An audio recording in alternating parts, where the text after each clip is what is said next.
মাগৰিবৰ নামাজ মাত্ৰ হয়তো 12-14 মিনিট আছে, ইয়াৰ ভিতৰত মই শেষ কৰিম।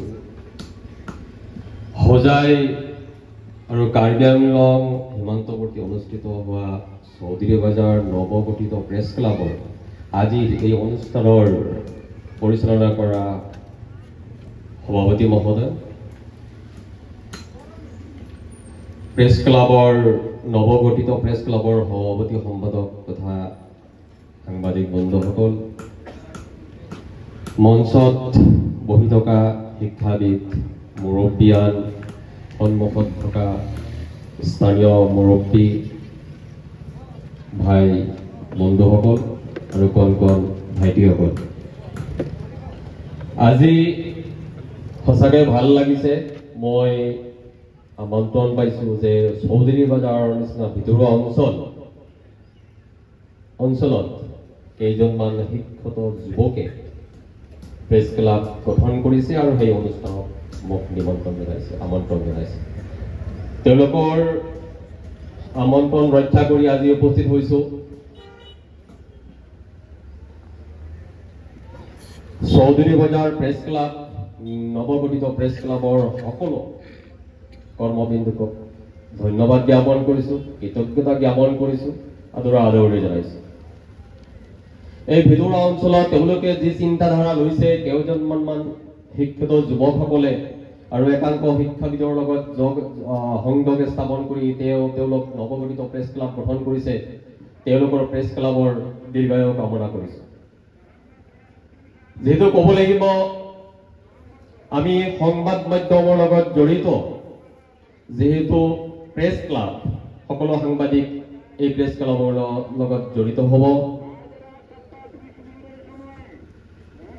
সংবাদ মাধ্যম, গণমাধ্যম কোৱা হয় গণতন্ত্ৰৰ চতুৰ্থ স্তম্ভ, মানে খুঁটি, 4 নম্বৰ খুঁটি। কাৰ্যপালিকা, ন্যায়পালিকা, বিধানপালিকা, লগতে সংবাদ মাধ্যম। মই লগতে ধৰ্মীয় কিছু কথা কৈ যাম, যিহেতু পবিত্ৰ কোৰাণ শৰীফৰ মাজতো আছে, সূৰা আলাকৰ মাজত আছে, আল্লাযী আল্লামা বিল কলম।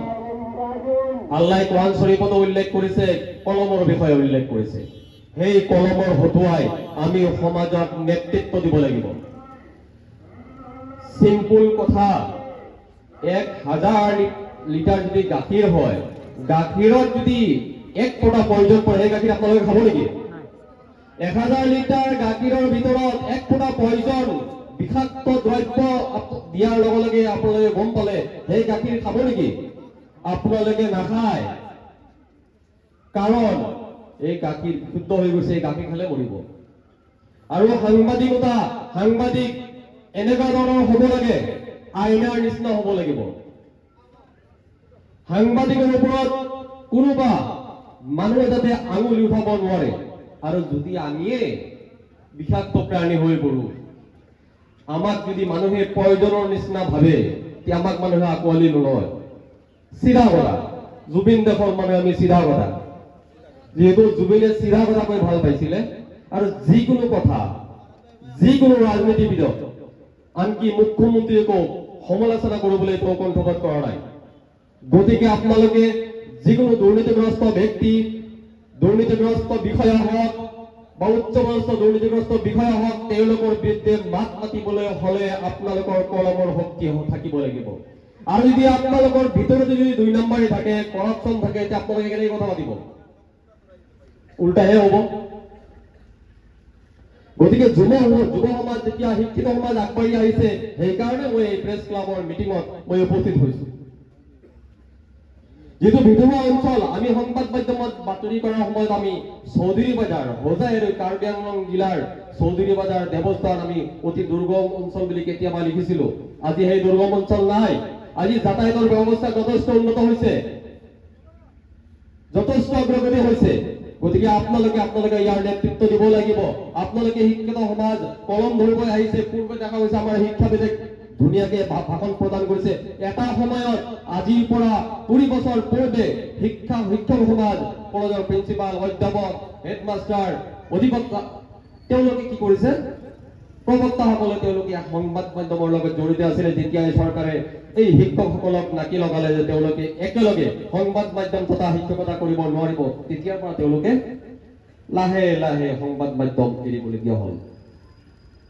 এটা সময়ত শিক্ষিত সমাজৰ হাতত কলম আছিলে, আৰু আজিকালি যাৰ হাতত এণ্ড্ৰইড মোবাইল আছে সেয়াও সাংবাদিক নহয়। সংবাদ মাধ্যম এনেকুৱা এটা বস্তু, এটা শব্দই আপোনাৰ অসম জ্বলিব পাৰে, এটা শব্দই আপোনাৰ বিশ্ব জুই লাগিব পাৰে।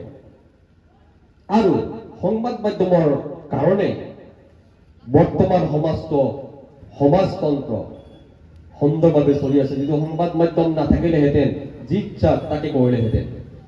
আজিৰ পৰ্যায়ৰ এনেকুৱা এটা পৰিৱেশ সৃষ্টি হৈছে, মই চমুকে বক্তব্য সামৰিম। এয়া ভিতৰুৱা অঞ্চল, কোনোবা এগৰাকী নাবালিকা বা নাবালক দৰ্শনৰ বলি হ'ল, দৰ্শনৰ বলি হৈছে। এনেকুৱা হ'ব নালাগে যে আমি হাতত মোবাইল আছে, আমি সাংবাদিক হৈছো, যে আমি বা এক্সক্লুচিভ পালো, লগে লগে পালো, এইটো লাইভ কৰি দিওঁ লগে লগে। নহয়, হয় অভিযোগটো আপোনালোকে দেখিলে ধৰিলে লগে লগে লাইভ নহব। এগৰাকী নাবালিকা, 18 বছৰৰ তলৰ ব্যক্তি নাবালিকা, তেওঁক দৰ্শন কৰা হৈছে, স্কুলীয়া ছাত্ৰী দৰ্শন কৰা হৈছে। সংবাদ মাধ্যমত তেনেকুৱা নহয় যে আপুনি সবতকৈ আগত আপুনি পাব্লিছ কৰি দিলে আপুনি হিৰো হৈ যাব, নহয়, আপুনি জেলত যাব। যদি আপুনি এই নিউজটো আপুনি পাব্লিছ কৰে আপুনি জেলত যাব লাগিব। কিয়? ইয়া সংবাদ মাধ্যম এটা স্তম্ভ, গণতন্ত্ৰৰ এটা স্তম্ভ, চতুৰ্থ স্তম্ভ বুলি কোৱা হয়। কাৰ্যবাহী বিভাগ, ন্যায়পালিকা, আপোনালোকে ন্যায়পালিকাৰ জালত পৰিব, আদালতৰ জালত পৰিব। কাৰণ উচ্চতম ন্যায়ালয়ে, সুপ্ৰিম কোৰ্টৰ নিষেধাজ্ঞা আছে যে এগৰাকী ধৰ্ষিতাৰ যদি হয়, ধৰ্ষিতাৰ ভিডিঅ' প্ৰস্তুত কৰা, ভিডিঅ' লোৱা, ভিডিঅ' সংগ্ৰহ কৰা বা ফটো উঠোৱা বা আনকি গাঁৱৰ নাম উল্লেখ কৰিলেও আপুনি এজন অপৰাধী হ'ব। গাঁৱৰ নাম আপুনি উল্লেখ কৰিব নোৱাৰিব। যে চৌধুৰী বাজাৰ অঞ্চলত এগৰাকী নাবালিকা দৰ্শিতা হৈছে আৰু অমক লম্পৰে দৰ্শন কাৰ্য সংঘটিত কৰিছে, কিন্তু আপুনি চৌধুৰী বাজাৰ অঞ্চলটো সৰু নহয়, বৃহৎ এৰিয়ালৈ চৌধুৰী বাজাৰ অঞ্চল। গতিকে আপোনালোকে কলম হাতত লৈছে, আপোনালোকে এটা সমাজৰ এটা আইনাৰ নিচিনা আপোনালোকে কাম কৰিব লাগিব। কলম হাতত ললো, যিকোনো ভাষাৰে আমি কলো বা এজনৰ এগেইনষ্টত কলো, বক্তব্য দিলো, আৰু আপোনাৰ আমি হিৰো হৈ গ'লে মানুহে আজিকালি সন্মানাৰ্থে বহুত মানুহে কথা নাপাতে। কেইবাজন শিক্ষাগুৰু আছে, তেওঁলোকে আমাতকৈ বহুত বেছি লিখিব পাৰে। কেইবাজন শিক্ষিত লোক আছে, আমাতকৈ বহুত বেছি লিখিব পাৰে। তেওঁলোকে সামাজিক মাধ্যমতো লিখিব পাৰে, হোৱাটছআপতো লিখিব পাৰে, কিন্তু তেওঁলোকে নিলিখে। যিকোনো কথা তেওঁলোকে লিখিব নোৱাৰে, তেওঁলোকে বুজি পায়। গতিকে আমাৰ যি যুৱ প্ৰজন্ম, তেওঁলোকে সংবাদ মাধ্যমলৈ আগবাঢ়ি আহিছে, শিক্ষিত সমাজ, তেওঁলোকে ইয়াৰ ওপৰত গুৰুত্ব দিব লাগিব। আৰু নিজে কি কৰিছে, এটা বাতৰিৰ কাৰণে যদি উচ্চপদস্থ বিষয়ে দুৰ্নীতি কৰে, তথ্যভিত্তিক আপোনালোকে বাতৰি পৰিৱেশন কৰিব লাগিব। চৌধুৰী বাজাৰ অঞ্চলত প্ৰায় আমি দেখা পাওঁ, ইয়াত জিন্দা বাজাৰ বুলি এটা নাম আছে। জিন্দা বাজাৰ কিয়? কেতিয়াবা বোলে মানুহ বোলে জিন্দা জ্বলাই দিয়ে, মানে এইটো আমাৰ স্থানীয় ভাষা আমি শুনিছো, মানে জীৱিত অৱস্থাতে জ্বলাই দিয়ে, নহয় জানো? ইয়া আমি সমাজখন আমি পৰিষ্কাৰ কৰিব লাগিব, তেওঁলোকক বুজাব লাগিব। শিক্ষাৰ অভাৱৰ কাৰণে তেওঁলোকে ক্ৰাইম কৰিছে। চৌধুৰী বাজাৰ আউটপোষ্ট আছে, ডবকা আৰক্ষী থানা আছে, মৰাজান আৰক্ষী থানা আছে। এই থানাসমূহত যদি দালালে ভৰি পৰিছে, একাংশ উচ্চপদস্থ আৰক্ষী বিষয়াৰ ওচৰত বা থানা সাধাৰণ মানুহে যাবলৈ ভয় পায়। আপোনালোকে আৰক্ষীৰ লগত সুসম্পৰ্ক গঢ়ি তুলিব লাগিব। থানাসমূহত সাধাৰণতে দেখা যায় যে দালালবিলাককহে নেতৃত্ব দিয়া দেখা যায়, আৰু সাধাৰণ মানুহে উপায় নাই। অধিকাংশ হোজাই জিলাত অধিকাংশ ভুৱা গোচৰ এজনৰ ওপৰত আনজনে জাপি দিয়া পৰিলক্ষিত হৈছে, যিটো নেকি একেবাৰে সমাজখন ধ্বংসৰ মুখলৈ গতি কৰিব। আপোনাৰ ওপৰত কোনোবাই ভুৱা অভিযোগ দিলে, ভুৱা অভিযোগ এটা আপোনালোকৰ দাখিল কৰিলে, থানাত গোচৰ দিলে তাৰ কৰণীয় কি হয় আপুনি জানে এইটো আপোনাৰ ওপৰত ভুৱা অভিযোগ দিছে আপুনি কি কৰিব আপোনাৰ ওপৰত অভিযোগ দিয়াৰ পিছত আপুনি পুলিচ যাব যেতিয়া আপুনি ভয় পাব পলাবলগীয়া হয় মানসিকভাৱে শাৰীৰিকভাৱে বিভিন্ন ধৰণৰ আপোনালোকে অত্যাচাৰৰ বলি হ'বলগীয়া হয় ইয়াৰ প্ৰত্যুত্তৰ আছে আপোনালোকে যদি আপোনাৰ ওপৰত ভুৱা অভিযোগ দিব আপুনি কাউণ্টাৰ প্ৰচেছ কৰিব লাগিব আপুনি আৰক্ষী বিভাগ আপুনি ক'ব লাগিব ইয়া তথ্য ইয়া চাওক এনেকুৱা ধৰণৰ পৰিৱেশ গতিকে ইয়া ভুৱা মোৰ ওপৰত এফআইআৰ দিছে ইয়া কাউণ্টাৰ প্ৰচেছ হয় যিজনে ভুৱা অভিযোগ দিলে ভুৱা গোচৰ দিলে তেওঁৰ ওপৰত ওলোটাকে গোচৰ হ'ব পাৰে গতিকে এনেকুৱা আমাৰ সমাজৰ যি অৱস্থা আমি নিজে ব্লেকমেইলাৰ হ'ব নালাগে আমি ব্লেকমেইলাৰ হ'লে আমাৰ সমাজৰ মানুহে আমাক গুৰুত্ব নিদিয়ে গতিকে প্ৰতিজন সমাজৰ মানুহ বা আমি সমাজৰ মানুহ অবিহনে আমি চলিব নোৱাৰিম অন্যায় যি বিষয়া বা কোনো ব্যক্তি যদি অন্যায় কৰিছে অত্যাচাৰ কৰিছে ইয়া বা দুৰ্নীতি হৈছে এই তথ্যসমূহ দাঙি ধৰাৰ দায়িত্ব আৰু কৰ্তব্য প্ৰতিজন সাংবাদিকৰ আৰু চৰকাৰক দৃষ্টিগোচৰ কৰাৰ দায়িত্ব সাংবাদিকৰ আৰু যদি আমাৰ মাজতে ইয়া প্ৰথমে মই কৈছিলোঁ বিষাক্ত দ্ৰব্য সোমাই আছে গতিকে আমাক মানুহে বেয়া পাবই সাধাৰণতে ঘিণ কৰিব গতিকে আমি সমাজখন পৰিষ্কাৰ কৰিবলৈ হ'লে জুবিনৰ নিচিনা চিধা ৰাস্তাত চলিব লাগিব মই কৈছোঁ মই ধৰ্মীয় কথাও কম ইহদিনাছ সিৰাতাল মুস্তাকিম ইয়া সূৰা ফাতিহাৰ এটি আয়াত ইয়াত কি হৈছে সূৰা ফাতিহাৰ মাজত কি কৈছে সূৰা ফাতিহা এই সূৰা কিছুমানে সূৰা আলহামদ সূৰা কয় কিন্তু আলহামদ সূৰাৰ নাম হ'ল সূৰাতুল ফাতিহা মক্কাত অৱতীৰ্ণ হৈছিল ইয়াত আলিম সমাজ আছে যেহেতু নমাজৰ লগত ধাৰ্মিক লোক আছে সংখ্যালঘু প্ৰধান অঞ্চল গতিকে সূৰা ফাতিহাত কি কৈছে হে আল্লাহ যিসকল ব্যক্তিয়ে আপুনি যিসকল ব্যক্তিক চিধা ৰাস্তাত আপোনালোকে দেখাইছে সেই চিধা ৰাস্তা দেখুওৱা লোকৰ মোকো চিধা ৰাস্তাত লৈ যোৱা মোকো চিধা ৰাস্তা দেখাবা আৰু যিসকল পথভ্ৰষ্ট হৈছে তেওঁলোকৰ পৰা মোক আঁতৰাই ৰখা তেওঁলোকৰ পিনে মোক নল'বা লৈ নাযাবা গতিকে প্ৰতিটো বস্তু আমি অৰ্থ বুজিব লাগিব আৰু সাংবাদিকৰ অৰ্থ বুজিব লাগিব আৰু আপোনালোকে যদিও যুৱ প্ৰজন্ম আহিছে যদি শিক্ষাৰ কমি আছে আপোনালোকে শিক্ষা বন্ধ নকৰিব কলেজত অধ্যয়ন কৰিও সাংবাদিকতা আপুনি পঢ়িব পাৰে ময়ো কৰিছোঁ হায়াৰ ছেকেণ্ডেৰী পঢ়ি থকা অৱস্থাত মই সংবাদ মাধ্যমত প্ৰৱেশ কৰিছোঁ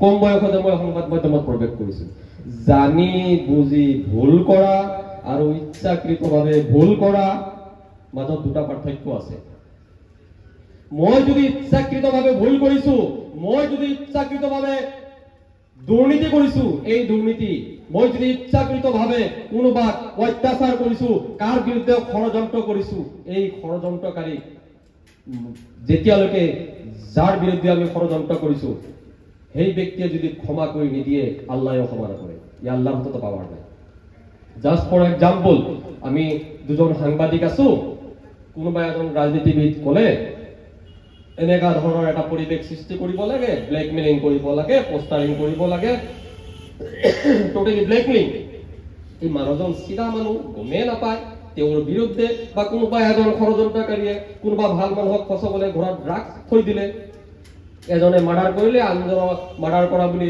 তেওঁৰ নাম উল্লেখ কৰিলে এইবোৰ ব্যক্তিক এইবোৰ দুৰ্বৃত্তক আল্লাহে ক্ষমা নকৰে মানুহেও ক্ষমা নকৰে এনেকুৱা হ'ব নালাগে আমাৰ হাতত আমি সংবাদ মাধ্যমত আছো বুলিয়ে আমাক কোনোবা এজন ৰাজনীতিবিদে 500 টকা এটা দিলে ৰহিমৰ এগেইনষ্টত নিউজ এটা কৰিব লাগে কৰিমে দিলে ৰহিমক যে ৰহিমৰ এগেইনষ্টত নিউজ এটা কৰিব লাগে বা আমাক মাননি দিলে বা তেল খৰচ এটা দিলে বাস আমি ৰহিমক মোটামুটি ফেসবুক গৰম কৰি দিলো আকৌ কি কৰিলে ৰহিমক বৰবাদ কৰিব লাগে আকৌ কৰিমে মাতিলে আপোনালোকে কেইজন আছে এই দাদা কথাটো তো তেনেকুৱা নহয় ৰহিমেহে দুৰ্নীতি কৰিছে কৰিমে আকৌ 1000 দিলে কিমান দিলে ৰহিমতকৈ কৰিমে 1000 বেছি দিলে আকৌ কৰিমৰ বিৰুদ্ধে মাতিব লাগে আকৌ কৰিমক দিলে আকৌ ৰহিমে 1500 দিলে আকৌ এনেকুৱা সাংবাদিকতা নকৰিব আমি আমাৰ আত্মসমালোচনা আমি কৰিব লাগিব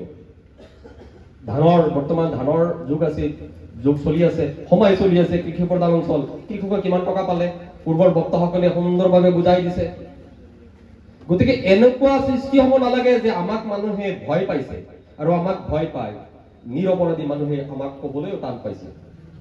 গতিকে আমি সমাজৰ যাব লাগিব।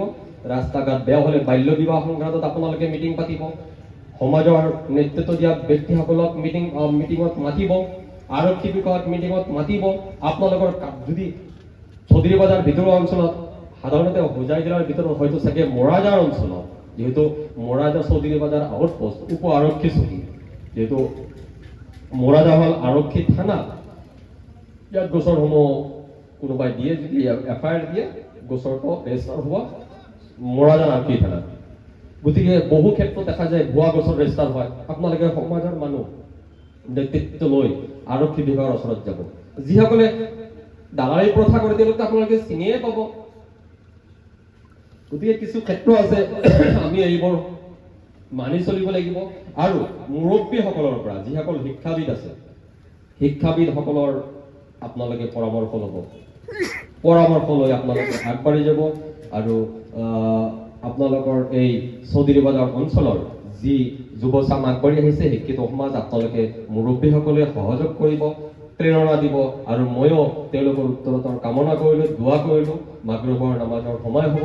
এইখিনি কৈ মোৰ বক্তব্য সামৰিব। ধন্যবাদ।